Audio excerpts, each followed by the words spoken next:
Bonjour et bienvenue au podcast Réel, le podcast qui donne la parole aux étudiants de Master Réel de l'Université Bordeaux-Montaigne. Pendant la crise sanitaire qui nous occupe présentement, la recherche perd une facette cruciale de son existence, le partage. Le podcast se propose donc de partager à distance les sujets divers et variés des étudiants. Aujourd'hui, nous accueillons moi-même ainsi que Maud qui a très gentiment accepté de m'interviewer avant que je le fasse avec d'autres participants. Est-ce que tu peux nous dire un petit peu deux, trois choses sur toi, Maud? Bonjour à tous et puis merci à toi Alice de m'avoir introduite aussi à ce projet de podcast qui m'a l'air très sympathique. Deux, trois choses sur moi. Eh bien, je suis étudiante en master réel, master 2 à Bordeaux-Montaigne parce que c'est la condition. Et je travaille sur la période médiévale en littérature. Mais bon, vous aurez l'occasion de m'entendre parler plus tard, donc j'en dis pas trop. Oui, effectivement, je vais t'interroger là-dessus, je vais te torturer, mais pour l'instant, c'est ton tour. C'est ça. Donc, alors justement, puisque c'est à ton tour Ouais. d'être invité pour cette première interview, donc c'est moi qui vais prendre les rênes du podcast exceptionnellement et je vais te poser quelques petites questions pour justement savoir un peu plus sur ton mémoire et sur les raisons qui t'ont poussé notamment à travailler sur ton sujet. Donc, avant toute chose, première question, quel est ton parcours scolaire, Alice?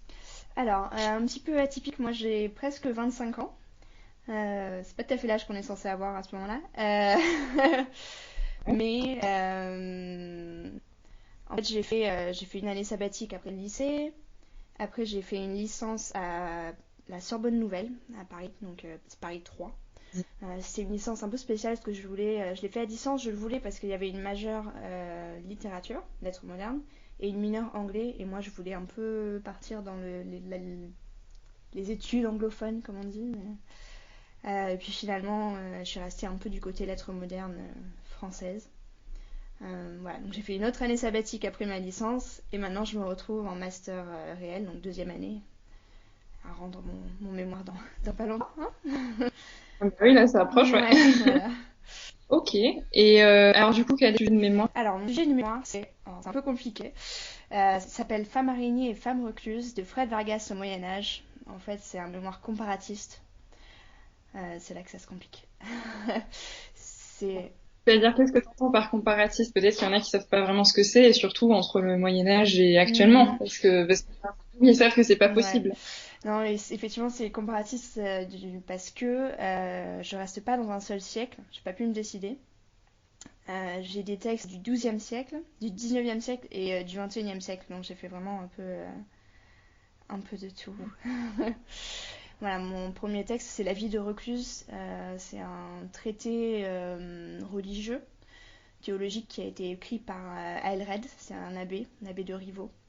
Ça a été écrit au XIIe siècle et c'est un texte qui m'a guidée en fait parce que c'est un traité qu'il écrit à sa sœur qui est recluse. C'est peut-être à ce moment-là qu'il faut que j'explique ce que c'est une recluse parce que je sais qu'on me pose toujours les questions. Ouais, ouais.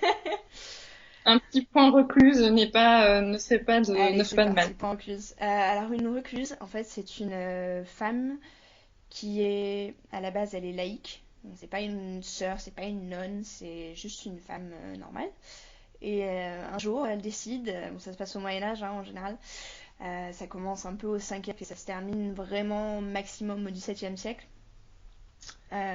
Et donc un jour, cette femme normale décide de s'enfermer dans une petite maison qu'on appelle un reclusoire ou une recluserie, ça arrive. Et donc c'est un tout petit bâtiment en pierre qui est souvent collé à des églises pour qu'elle puisse un peu regarder la messe. Euh, mais en fait, elle est enfermée, elle est souvent emmurée même dans le reclusoire. Et elle est emmurée à vie. Elle a fait vœu de silence, techniquement. Elle a fait vœu de chasteté, bien sûr. Euh, et donc elle va vivre dans ce reclusoire pour toujours, en dépendant uniquement de la charité des autres, qui peuvent lui donner une couverture pour le froid, à manger, par une toute petite fenêtre qui s'appelle une fenestrelle. Et en fait, cette fenêtre, elle donne sur le ciel. C'est-à-dire elle ne peut jamais voir les gens, en fait. Elle a juste une petite vue sur le ciel à travers cette fenestrelle, mais elle est censée, oui, être complètement séparée du reste de la population. Ok, ah oui, c'est Ouais, particulier on quand n'est même. pas encore dans les détails trop gore, mais je peux. Ouais, parce que bon, ça se met quand même pas mal à de l'emmurement ou à de l'enterrement Mhm. vivant, quoi. C'est quand même entre Ouais, deux. c'est un peu compliqué quand Et- même. ok, donc le point recluse, je pense que c'est un peu plus Oui. clair. Donc ton mémoire, il est sur donc les femmes recluses, tu Oui, disais.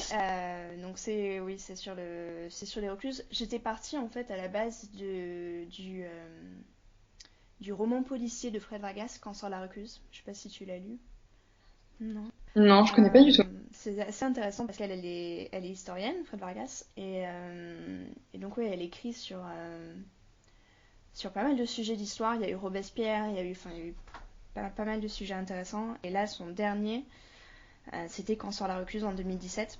Et c'est donc mon troisième texte. Celui un peu du milieu, c'est Notre-Dame de Paris, parce qu'il y a un personnage de recluse. Voilà.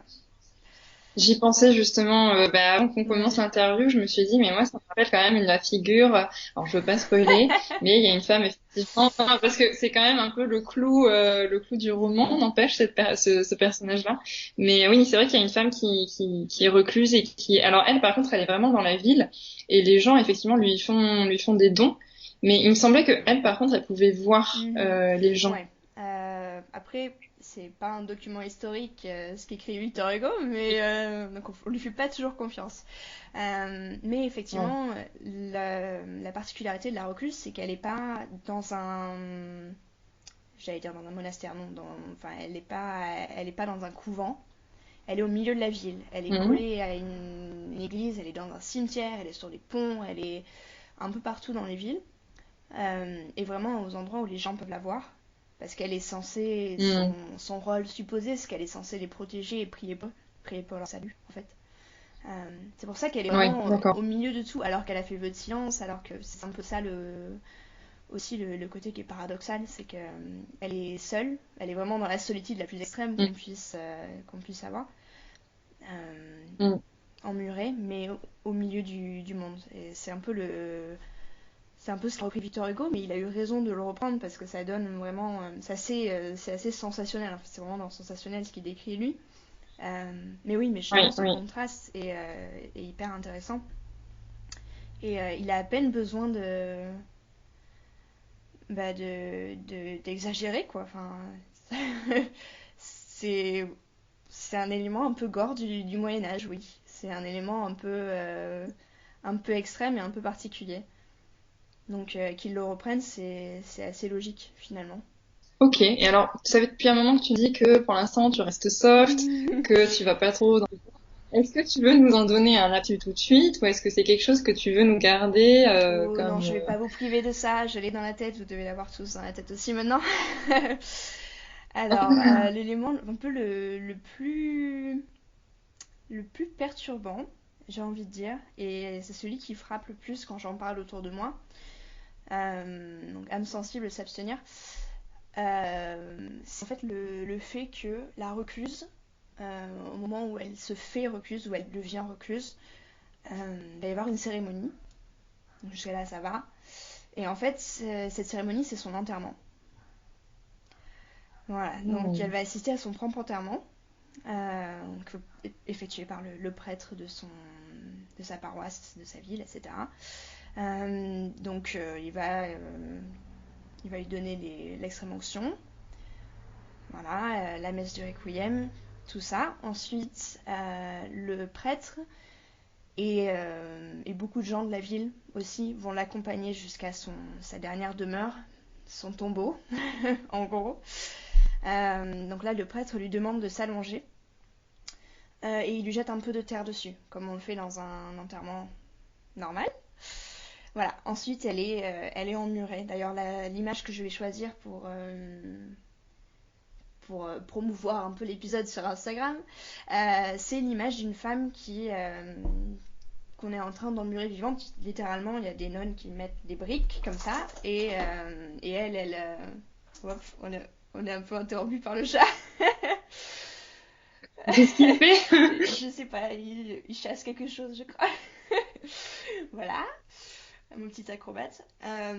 Donc voilà, donc elle est, ouais, non, il y a cette image où la recluse est vraiment, elle a une expression sur son visage assez horrifiée. Bon, celle-là, elle est pas volontaire. Mais il y a des recluses qui sont, la majorité des recluses sont volontaires. Elles vont s'enfermer volontairement, donc Hmm. elles assistent à cet enterrement, on leur jette de la terre dessus, on les emmure, et elles sont là, normalement, à vie. Elles vont mourir là, et le reclusoire est censé être détruit. Donc elles sont enterrées sous les débris de leur demeure. Oh. Voilà. Ah oui, elles sont vraiment considérées comme n'appartenant plus aux vivants, quoi. Exactement. C'est comme si c'était un entre-deux entre la vie et la mort, enfin entre deux royaumes, Exactement. quoi. Victor Hugo, il utilise l'expression squelette vivant. Donc là, Ah bah oui. on Hmm. a bien l'oxymore. Mais en général, les moniales, c'est-à-dire les moines féminins, elles elles sont un peu, on dit qu'elles sont mortes au monde parce que elles sont censées être indifférentes indifférentes au monde sensoriel en fait, au monde des sens. Elles sont censées, oui, être entièrement dévouées à Dieu. Et les recluses en particulier, Hmm. ce sont les futures épouses du Christ. Voilà. Oui, ok, ouais, il y a toute cette dimension, bien évidemment, Et religieuse. oui, ça reste quand même, même si elles sont laïques, il y a quand même, Et oui, oui, on leur promet un peu la vie éternelle, le paradis, etc. Mais surtout, oui, elles sont censées être les épouses du Christ et donc elles doivent un peu bien se comporter avant de le rejoindre. Voilà, donc il faut qu'elles gagnent leur place aux côtés de leur époux. oui, ben, c'est vrai que c'est pas du tout des pratiques qu'aujourd'hui nous on pourrait comprendre, enfin du moins on pourrait vivre et qu'on pourrait Mm. observer. Mais c'est vrai que c'est très intéressant et surtout donc de ce que j'ai compris de ton sujet de mémoire, donc tu parles des femmes recluses dans la littérature du Moyen Âge à aujourd'hui, Mhm. mais aussi il me semble que tu as parlé de femmes Oui, araignées. exactement. Ça, c'est le deuxième pan de mon mémoire. Et je trouve le premier point difficile à expliquer sans le deuxième, en fait, parce que la femme araignée, c'est le double à la femme recluse. La femme recluse, c'est surtout dans le texte d'Aelred qui est écrit à sa sœur. Mhm. C'est une femme qui est idéalisée, c'est une femme qui est parfaite, qui a atteint la perfection, en fait. La perfection chrétienne, c'est, voilà, Mhm. elle a fait tous les sacrifices qui étaient nécessaires pour devenir un modèle pour les autres femmes et surtout pour les autres femmes. Mais le deuxième pan de ça, c'est que c'est extrêmement, bon, c'est anachronique de dire ça, mais c'est extrêmement sexiste parce que la femme, eh ben, est pas très respectée au Moyen Âge comme à d'autres périodes. Et donc, Mhm. cette femme recluse qui est censée être parfaite, même dans les textes théologiques de cette époque, du Moyen-Âge, on arrive à voir quand même que elle est à la fois redoutée et méprisée, j'ai envie de dire. Euh, donc oui, cette femme araignée, c'est Arachné, c'est l'Arachné de la mythologie grecque qui défie les dieux, qui est orgueilleuse, qui est la vanité incarnée, etc. Enfin, donc Ok. c'est un peu, il y a un peu un double dans la recluse elle-même. Il y a cette recluse parfaite et la recluse maléfique, un peu la sorcière qui empoisonne les hommes par sa seule présence, Mhm. notamment, puisqu'elle tente les hommes. Ok. Voilà, donc si on garde que le texte d'Aelred, en fait, que le texte du XIIe siècle, on a cette dichotomie un peu. On a cette double facette où la femme est parfaite, mais en même temps, elle tente l'homme. Elle est comme Ève, comme voilà. Donc elle est toujours entre deux personnages. Elle est toujours ou la Vierge Marie ou Ève qui a Exactement, la qui a tentatrice. péché, le péché originel qui tache toute la lignée de femmes. Voilà. C'est là que l'araignée entre en jeu. D'accord. Et alors toi, est-ce que tu as constaté justement que cette femme araignée, que ce symbole-là, donc on le retrouve au Moyen Âge, mais on le retrouve aussi au 19e et au 21e? Oui, alors le roman de Fred Vargas, il se base sur le mot recluse, qui veut dire la femme recluse, et l'araignée recluse. Donc l'araignée recluse, c'est une petite araignée qui est très solitaire, justement. Elle vit dans les recoins des maisons. Et donc Fred Vargas se base un peu sur cette petite araignée pour faire le pont un peu entre l'histoire et l'araignée. Et donc, je veux pas trop spoiler le roman, mais je vais être obligée. Donc, la tueuse, en fait, parce que c'est un roman policier, elle se sert du poison des recluses euh, pour, euh, pour tuer. Donc, il y a un peu cette idée de la sorcière qui prépare son poison à partir du venin des animaux qui l'entourent. Des animaux qui sont pas une très bonne réputation quand même, l'araignée. C'est Mm. comme aujourd'hui, hein, arachnophobie, etc. C'était déjà un animal un peu au Moyen-Âge considéré comme sale. Ouais, c'est des animaux qui sont dans les endroits poussiéreux, dans les endroits où on n'a pas envie d'aller. Déjà toute cette mythologie autour de ça. Et donc Vargas, elle s'en sert de tout. Je pense qu'elle a vraiment, enfin, j'ai pas eu l'occasion de lui parler, mais je pense qu'elle a vraiment eu conscience de la complexité des deux figures qu'elle avait choisies, la recluse et l'araignée. C'est deux figures qui sont importantes au Moyen Âge, puisque les animaux sont très importants au Moyen Âge. Ça, on le retrouve toujours, toujours, toujours. Euh, et la recluse, pareil, nous on a l'impression qu'on n'entend pas tellement parler de la recluse, la femme, mais c'était un phénomène vraiment, vraiment commun. C'était quelque chose du quotidien au Moyen-Âge. Donc elle reprend tout ça, elle le Mm. mélange et c'est là que je trouve mon sujet de mémoire. Mm. C'est génial, ça donne un bon cocktail à la fois donc sur plusieurs siècles, mais aussi à la fois sur pas plusieurs thèmes, mais ça agrandit le Exactement, ça spectre. se fait sur une toile. Bon, donc effectivement, ton sujet est très intéressant et il traverse plusieurs siècles comme plusieurs œuvres, mais où en es-tu de ton mémoire concrètement? Que fais-tu? Que te reste-t-il à faire? Que fais-tu? Je procrastine. J'en suis à la rédaction.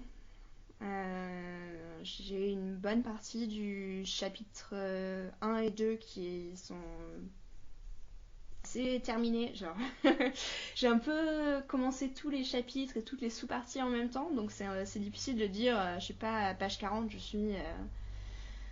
je continue à travailler malgré le confinement, mais voilà. Et justement, est-ce que tu as remarqué une différence entre l'avant-confinement et le pendant? Bah, en fait, pas tant que ça, parce que le mémoire, c'est quelque chose d'un peu solitaire, quand même, surtout au niveau de la rédaction. Enfin, c'est juste écrire, écrire, écrire. Par contre, pas accès à la BU, ça change un peu la donne. Ça, je pense qu'on est tous affectés par ça. Ouais, ça devient un peu difficile, là. Il est temps qu'elle rouvre. Voilà. Ok. Bon, je pense que ça a pu rassurer certains de nos auditeurs parce que bon, même si tu vas faire le podcast, j'imagine, sur plusieurs jours et plusieurs semaines, donc forcément les réponses vont varier et peut-être qu'au bout d'un moment, quelqu'un te dira, bah j'ai fini. Mais Je sais pas. enfin, peut-être.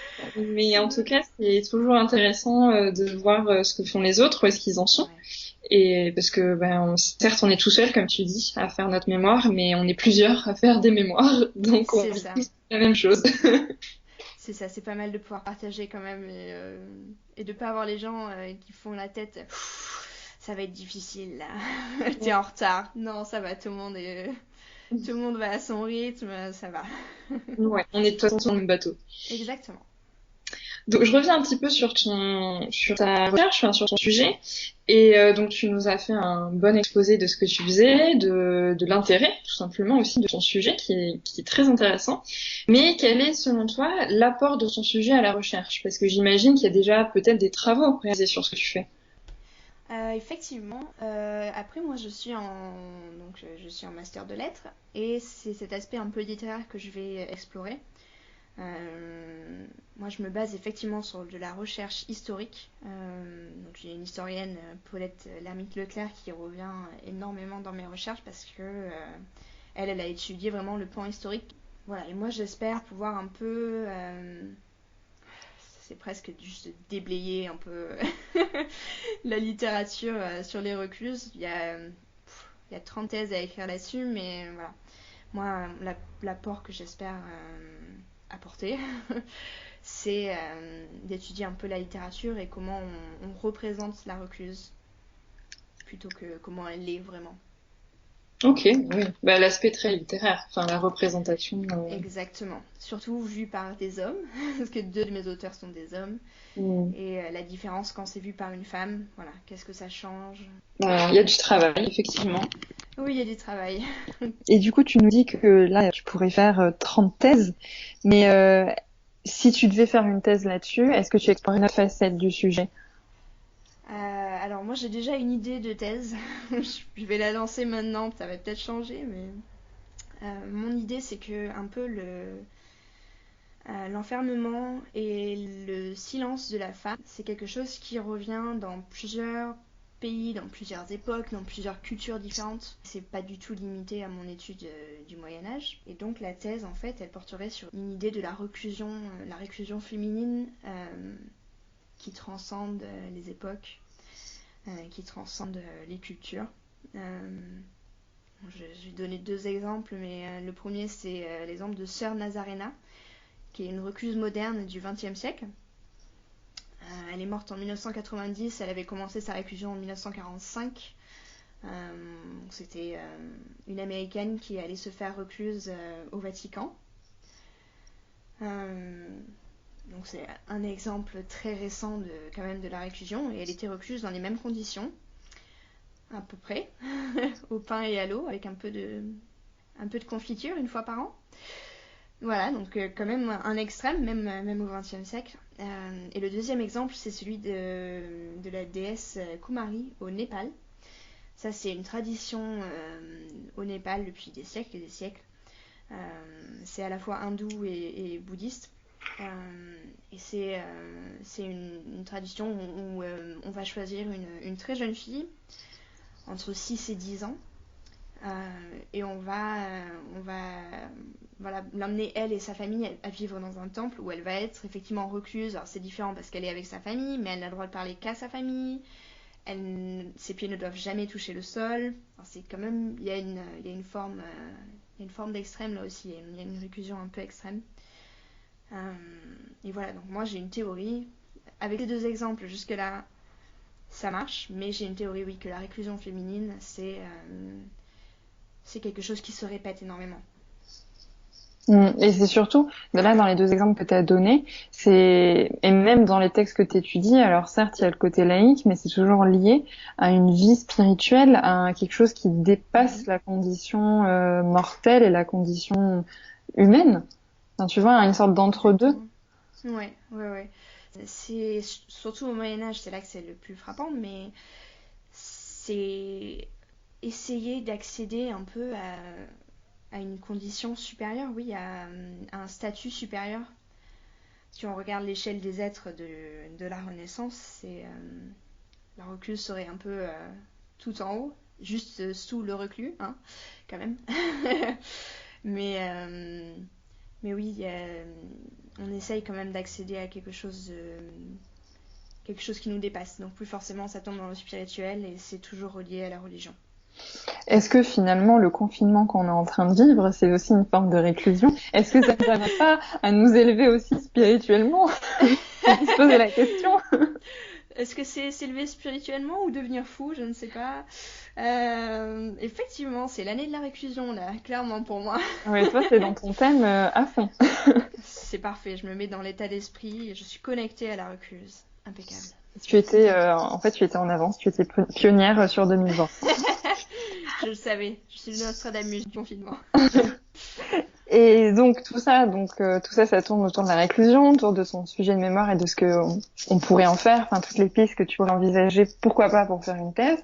Mais est-ce que finalement il n'y aurait pas eu un autre mémoire que tu aurais pu faire sur un autre sujet? J'avais un peu hésité au début, alors je lance l'idée comme ça, puis ça se trouve quelqu'un y aura déjà pensé, mais j'aime beaucoup Harry Potter. Je sais pas, c'est pas nouveau du tout, mais j'aime beaucoup surtout les influences médiévales et antiques dans Harry Potter. Et je trouvais intéressant le regard sur la mort. Pour ceux qui savent, je vais spoiler un truc énorme. Pour ceux qui savent, dans le livre 5, quelqu'un meurt et passe à travers un rideau. Et donc là, il y a toute une symbolique et il y a toute une richesse culturelle derrière ce qu'a écrit J.K. Rowling. Et donc, la mort, la pierre de résurrection, là, je spoil rien, je crois. Tout ça, c'est des éléments qui auraient été intéressants. Voilà. Ouais, mais mais il me semble que c'est quand même plus populaire de faire ça en Angleterre ou aux États-Unis parce que la littérature, enfin vraiment, je dis pas que le reste n'est pas de la littérature de fiction, mais c'est de la littérature un peu plus populaire qui est plus facilement considérée dans les universités étrangères comme relevant d'une littérature à étudier, alors qu'en France, on va être beaucoup plus réticent. Je sais que ça commence à bouger autour de Tolkien. Il y a une exposition à la BNF notamment. Mais il y a du travail à faire, bien évidemment, autour de la médiévale et de Tolkien, mais je pense qu'Harry Potter, faut encore attendre peut-être une dizaine d'années. Ouais, ou alors faut attendre que J.K. Rowling meure. Peut-être qu'en France, on a besoin... Non, je veux pas, attention, je sais que c'est la mort de personne. Non, mais j'ai l'impression qu'on a besoin de canoniser un peu les gens et les œuvres pour qu'ensuite on se dise, ah, finalement, c'était peut-être intéressant. Donc bon, mais je lui souhaite une longue vie et belle, hein. Il n'y a pas de problème. Oui, tout à fait. J.K. Rowling, on vous aime. Restez confinés. Oui, voilà, on va sauver des vies. Et donc je reviens sur ton mémoire, sur ce que tu fais actuellement et qui pourrait intéresser pas mal d'étudiants actuellement. Alors étudiants de master, mais aussi étudiants à venir, qui se posent des questions sur le mémoire. Mais est-ce que tu as rencontré des difficultés lorsque tu t'es lancé dans la recherche, dans le mémoire, et quelles ont-elles été? Oui. Alors, quand est-ce que j'ai pas rencontré de difficultés? C'est plutôt ça irait plus vite. Je pense que une des difficultés que j'avais, c'était choisir mon sujet.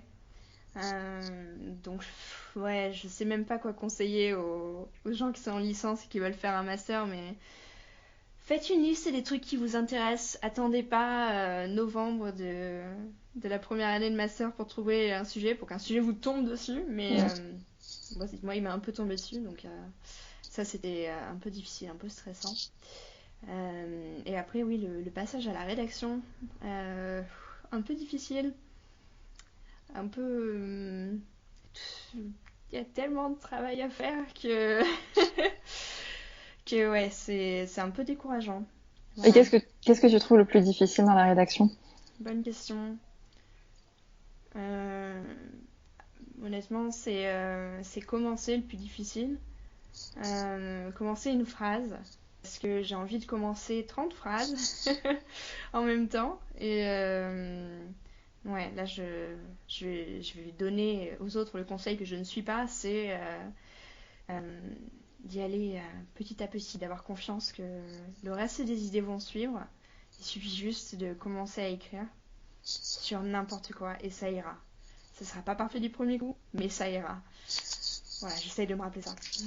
Ouais, je confirme. Et donc la rédaction, mais après peut-être, je te pose une question qui est assez vaste, donc c'est toi qui vas répondre en fonction de ce qui tombe le plus pertinent. Mais quelle méthode pour toi a bien marché, que ce soit donc dans la rédaction, mais aussi dans d'autres étapes de ton mémoire?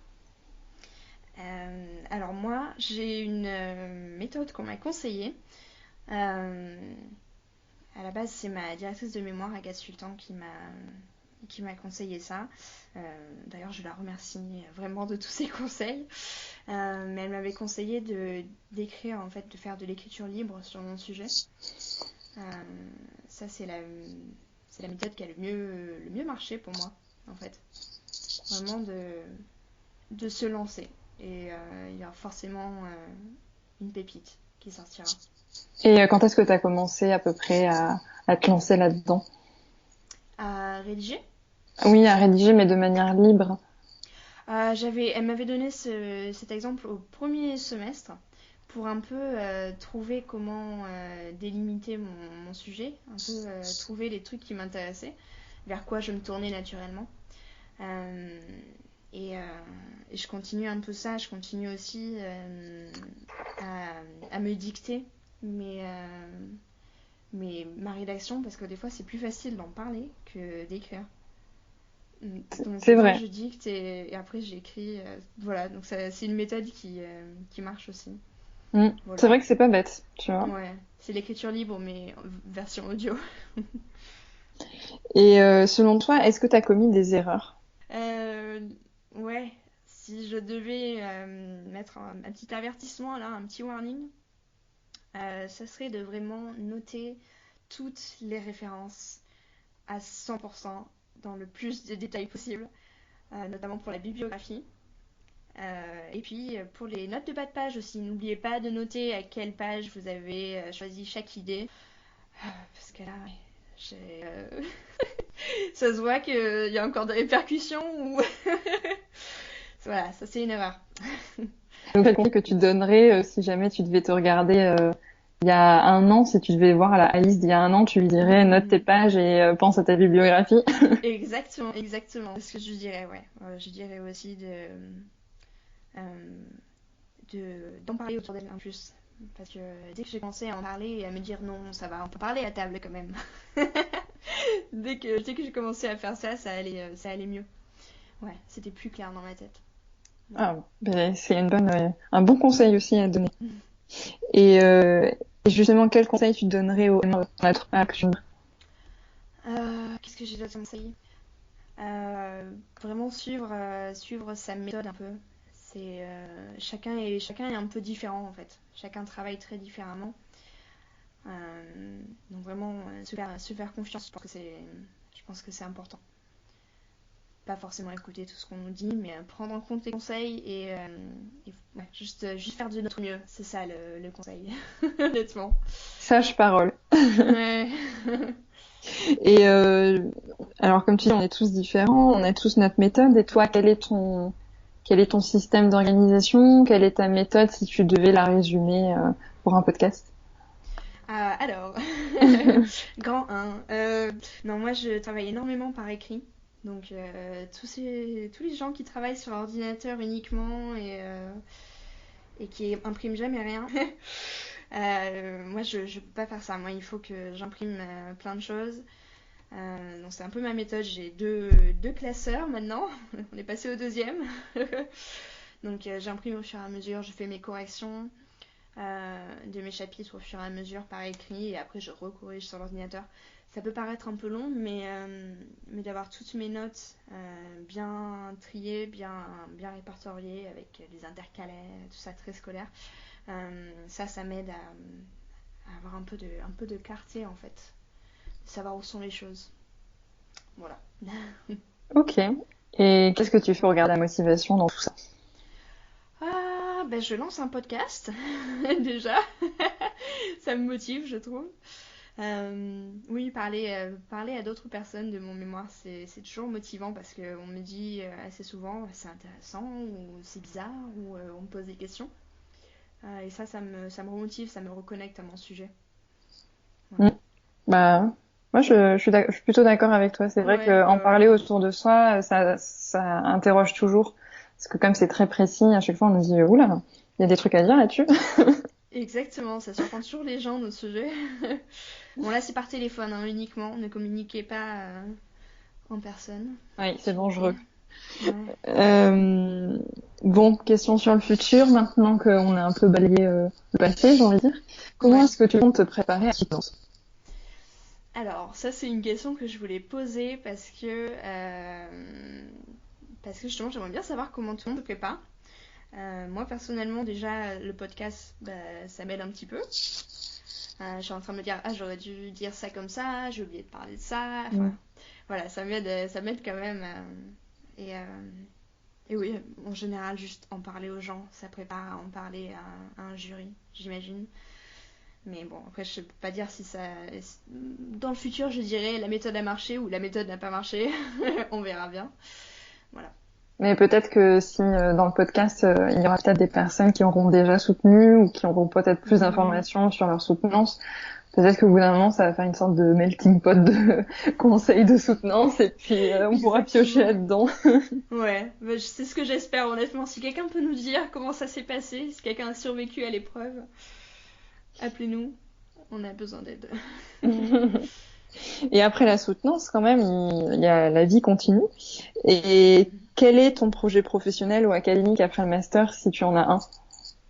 Alors, j'espère pouvoir faire un doctorat à la suite. J'aimerais bien faire une thèse, continuer mon sujet, vraiment. Et après, peut-être passer le CAPES. Voilà. Bon, cette année, c'est mort, mais... mais bon. Mais donc, du coup, tu ferais d'abord un doctorat et ensuite tu passerais les concours? Ouais. D'accord, ok. C'est ça le projet pour l'instant. Pour l'instant, c'est ça. Ouais, je crois qu'on va s'arrêter là pour aujourd'hui. Mais pour nos auditeurs, vous pouvez vous rendre sur le compte Instagram du podcast réel, donc @le podcast réel. Parce que je vais tenter sur cette page le défi Mon mémoire en 180 secondes. C'est-à-dire comme ma thèse en 180 secondes, mais là c'est vraiment de l'improvisation complète. Donc je vais sûrement pas y arriver, mais vous pouvez aller retrouver ça là. Voilà. Et puis pour toi, Maud, je te remercie d'avoir joué le rôle d'intervieweuse pour ce premier épisode du podcast réel. Voilà, j'espère que ça va nous aider à garder un peu de motivation pendant le confinement. Voilà. Et merci à nos auditeurs si on en a, et à la prochaine fois. Merci à toi, Alice, et puis j'espère qu'il y aura du monde sur ce podcast. Et au plaisir de te retrouver pour peut-être inverser les rôles. Exactement, à bientôt. À bientôt.